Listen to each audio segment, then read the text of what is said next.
Hablaremos de algo muy especial, muy importante. Después que hemos estado hablando que la gracia de Dios se manifiesta, hablamos de que también la unidad de la iglesia se debe mantener siempre. Hoy en esta mañana estaremos hablando de un solo pasaje, pero haremos relación con otros. Y lo encontramos en Juan capítulo 1.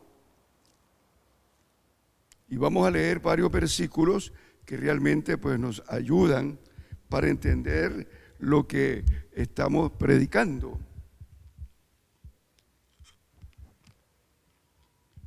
Dice Juan capítulo 1, comenzando en el versículo 1 al 5 y luego pasamos al 10. En el principio era el Verbo, y el Verbo era con Dios, y el Verbo era Dios. Este era en el principio con Dios. Todas las cosas por Él fueron hechas, y sin Él nada de lo que ha sido hecho fue hecho. En Él estaba la luz, y la vida era la luz de los hombres. La luz en las tinieblas resplandece, y las tinieblas no prevalecieron contra ella. Versículo 9. Aquella luz verdadera que alumbra a todo hombre venía a este mundo. En el mundo estaba, y el mundo por Él fue hecho. Para el mundo, pero el mundo no le conoció. A los suyos vino, y los suyos no le recibieron. Mas a todos los que le recibieron, a los que creen en su nombre, les dio potestad de ser hechos hijos de Dios, los cuales no son engendrados de sangre, ni voluntad de carne, ni voluntad de varón, sino de Dios. Y aquel Verbo fue hecho carne, y habitó entre nosotros, y vimos su gloria, gloria como del unigénito del Padre, lleno de gracia y de verdad. Repito el 14.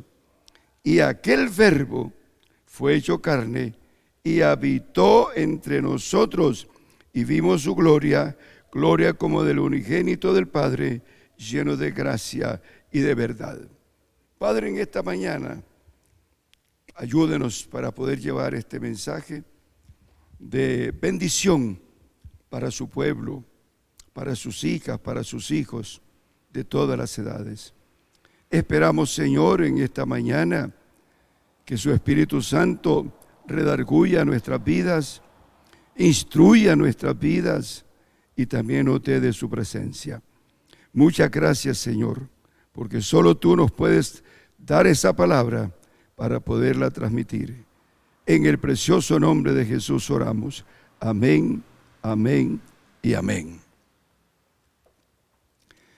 Cuando hablamos de la presencia de Dios, que Dios habita con nosotros, estamos hablando de una trascendencia única.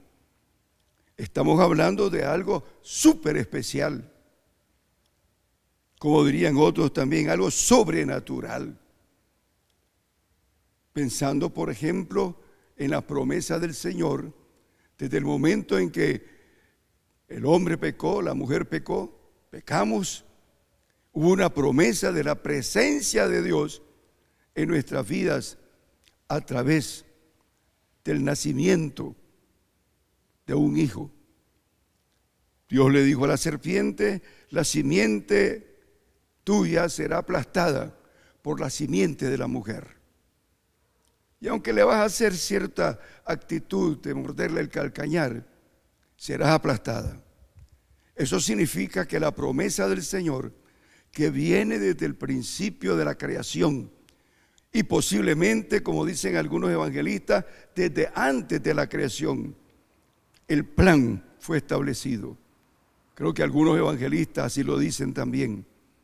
El plan fue establecido de venir para estar con nosotros todos los días hasta el fin del mundo.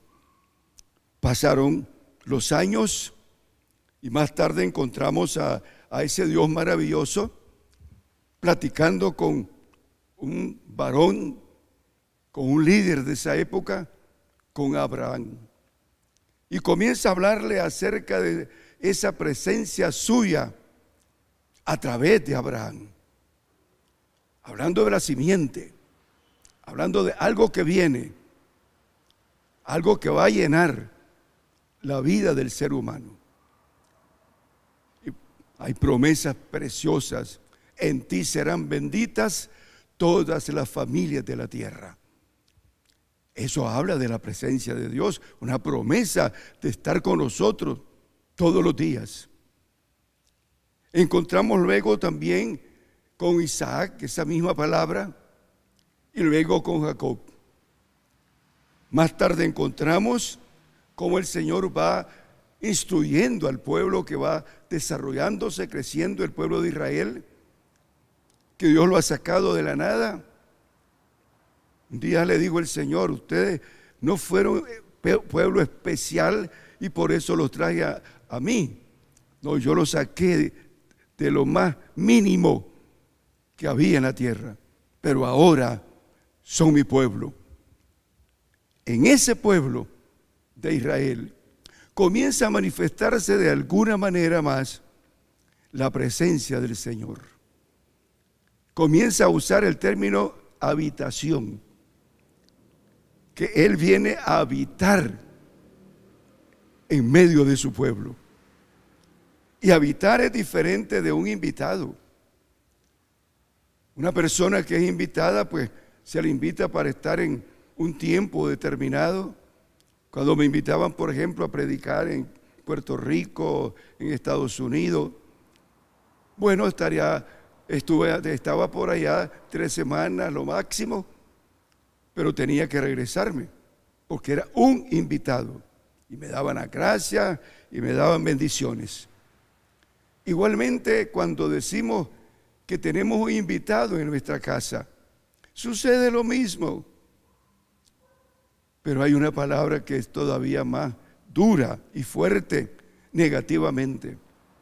Alguien escribió hace algún tiempo: Jesucristo es el huésped invisible de mi casa. Y uno dice: ¿qué cosa es un huésped?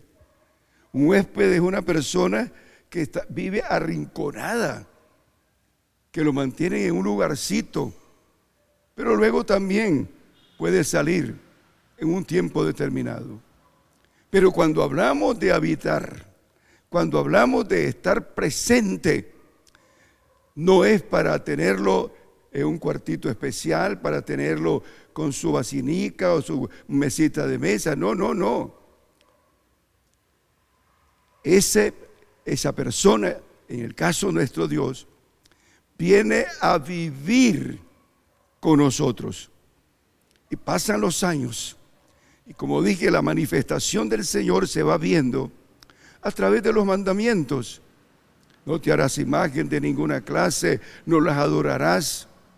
Al Señor tu Dios adorarás y a Él solo servirás.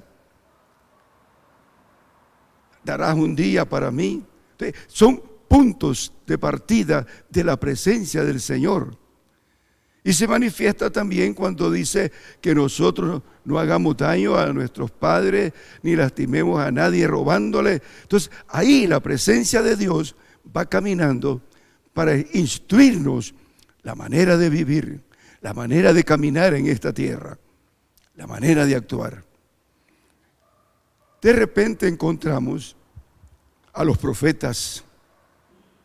Y por ejemplo, el profeta Isaías en el capítulo 9.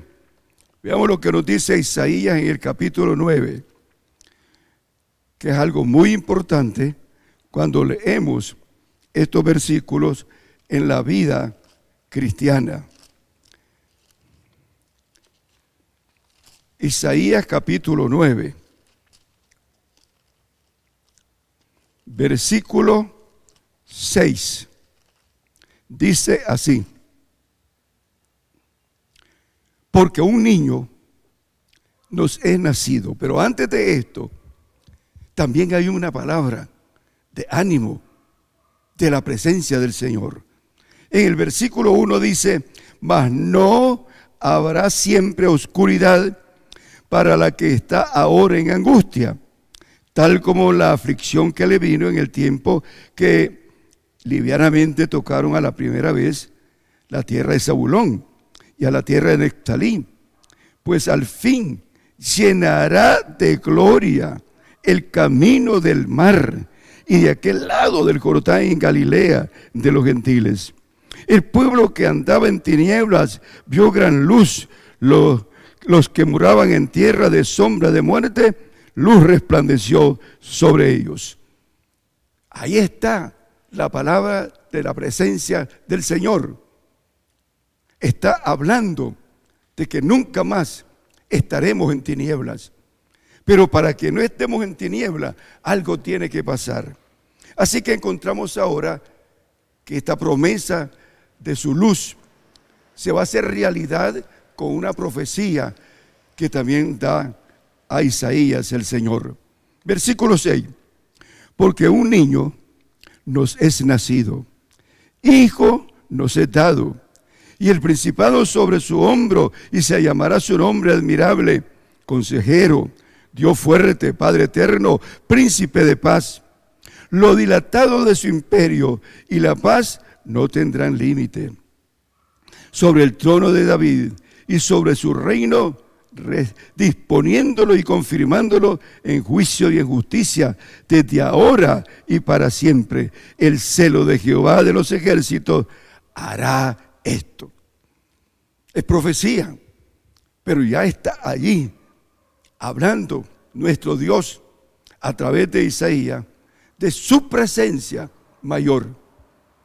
Vamos a caminar un poquito hacia atrás, porque también el Señor permitió al pueblo de Israel que levantase algo especial, algo muy importante, algo que iba a estar con ellos como una demostración de su presencia. Y es levantar, hecha de oro, de madera, el tabernáculo de Dios, pero también esa presencia de Dios a través de algo que hoy estaban hablando sobre eso, de que se ha perdido, no se halla, no se encuentra. Y es esa expresión tan rica, tan bella, de poder estar cerca del Señor y Él de nosotros. Así que Dios viene trabajando, Dios viene haciendo la obra, Dios viene haciendo y manifestándose de una manera tan linda, con profecías ahora. Viene para estar con nosotros, pero ha estado moviéndose, ha estado con el pueblo de Israel, ha compartido con el pueblo de Israel, le ha bendecido, le ha cuidado. Gracias le damos, Señor, por esa presencia suya a través de ese caminar con su pueblo. Pero pasan los años también y luego encontramos algo como lindo, teológico, cuando Juan escribe y se desenvuelve de una manera también especial, tan linda, tan bella, para poder decirle al mundo que ese Dios que es eterno, ese Dios que es soberano, ese Dios creador de toda la tierra y de todo el universo, ese Dios que es dueño de nuestras vidas, que es el creador del cielo y de la tierra. Dice Juan, en el principio era el Verbo, y el Verbo era con Dios, y el Verbo era Dios. Está hablando de Cristo Jesús. Está hablando de la promesa que hizo allá en Génesis nuestro Dios,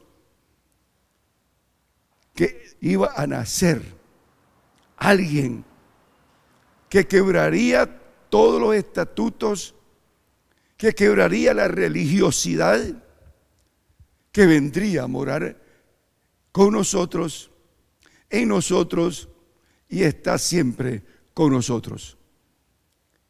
Ese Verbo se hizo carne Y entonces Juan dice en el versículo 14, y aquel verbo se hizo carne y habitó entre nosotros. Está en nosotros ahora. Y yo prefiero esta mañana confirmar que ese Dios maravilloso a través de su Espíritu Santo habita en Betel, Tercera Iglesia Bautista.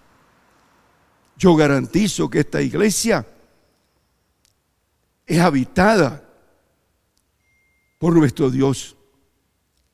Yo garantizo en esta mañana que esa presencia del Señor, que Él habita en tu casa, que Él habita en tu hogar, pero también que Él habita en ti personalmente. Él promete estar con nosotros todos los días hasta el fin del mundo. Por esa razón, somos felices como iglesia, porque hemos sido redimidos, mujeres y varones. Hay una redención tremenda en la presencia de Dios a través de su Hijo Jesucristo. Esa presencia que ha roto las cadenas del pecado, ha derribado los muros de contención que nos impedía caminar con libertad, ha atado al demonio totalmente, ha atado el pecado, y por esa razón la presencia del Señor en nuestra vida no es cualquier cosa. La presencia del Señor es una acción linda y que va con nosotros, no solamente va con nosotros al trabajo, al estudio, aquí al templo, ahí en el hogar, ahí donde estemos. Por eso también creo que ningún cristiano tiene miedo, porque la presencia del Señor domina todo. Él habita en medio de la alabanza, y esta mañana hemos alabado al Señor y Él habita en medio de la alabanza. Cuando su pueblo le alabamos, Él habita con nosotros. No digo que estará, Él está con nosotros, ahí en la casa, ahí donde estemos, esa presencia del Señor. Y cuando Él habita con nosotros, conversa con nosotros, habla con nosotros, nos instruye su manifiesta presencia. Es por eso que encontramos en las Sagradas Escrituras esa manifestación de su presencia. Cuando se reunieron en el aposento alto 120 personas, que es la iglesia primitiva, y ahí comienza todo el crecimiento, donde la promesa de estar con nosotros se hace cuando Cristo dice aquí: cuando venga sobre vosotros el Espíritu Santo, les dará poder, les dará de su presencia, vivirá con ustedes. Y más tarde encontramos a Pablo diciéndole a Timoteo: porque tú no has recibido espíritu de cobardía, sino espíritu de poder, de amor y de equilibrio propio. Es decir, los cristianos no estamos solos nunca. Estemos solos en un trabajo o estemos solos si no hay nadie con nosotros en la casa, el Señor habita con nosotros para siempre. No podemos darnos el lujo de decir: bueno, vamos a ver si me escucha el Señor. No, el Señor te está escuchando. Como dije el viernes, es posible que mucha gente haya entendido un poco mal la situación. Porque cuando uno peca, porque nadie que vive en la tierra está sin pecado, todos cometemos errores, pero la palabra del Señor es tan linda, tan bella por su presencia de Dios en nosotros, que nos dice el escritor de Juan: estas cosas os escribo para que no pequéis. Pero si habéis pecado, abogado tenemos para con el Padre, el que es justo, Él es fiel y nos perdona, porque Él está con nosotros. Él te está viendo ahora, Él está caminando contigo, Él está sentado contigo escuchando este mensaje y se está gozando de saber que tú estás atento. y que está recibiendo esa presencia del Señor a través de la palabra. Por eso es que nos gozamos cuando celebramos la Santa Cena. Recuerden que hoy vamos a celebrar la Santa Cena dentro de un momento. Y cuando la celebramos, habla de la presencia de Dios, la cena del Señor. Habla de su presencia, porque dice, no se olviden que cuando estén en la cena, recuerden la vida del Señor, el caminar del Señor, sus ida al cielo, pero también su segunda venida. Él está aquí. Qué importante que tú y yo no estamos solos. Así que en esta mañana, si usted se ha sentido solo, desamparado, que ha cometido algún error y dice, ya Dios no me escucha, le digo esta mañana, Dios está a la puerta, está ahí contigo. Él llama, ábrele para que puedas gozarte con Él para siempre, no por un ratito, sino para siempre. Así que leamos el versículo para que confirmemos lo que Dios ha venido haciendo y se hizo realidad de estar con nosotros hasta el fin del mundo. Y aquel verbo fue hecho carne y habitó entre nosotros y vimos su gloria, gloria como del unigénito del Padre, lleno de gracia y de verdad. Él es todo para nosotros. Él es vida. Él es la verdad. Así que los creyentes, los cristianos, la iglesia, jamás podemos decir que estamos solos. Que el Señor nos ayude en medio de la pandemia, en medio de cualquier otra situación, sabiendo que Él nos lleva sostenidos con su mano poderosa. Que Dios nos bendiga en esta mañana y nos ayude a vivir confiadamente, sabiendo que nuestro Dios está con nosotros hasta el fin del mundo. Él los acompaña. Dios les bendiga en esta mañana.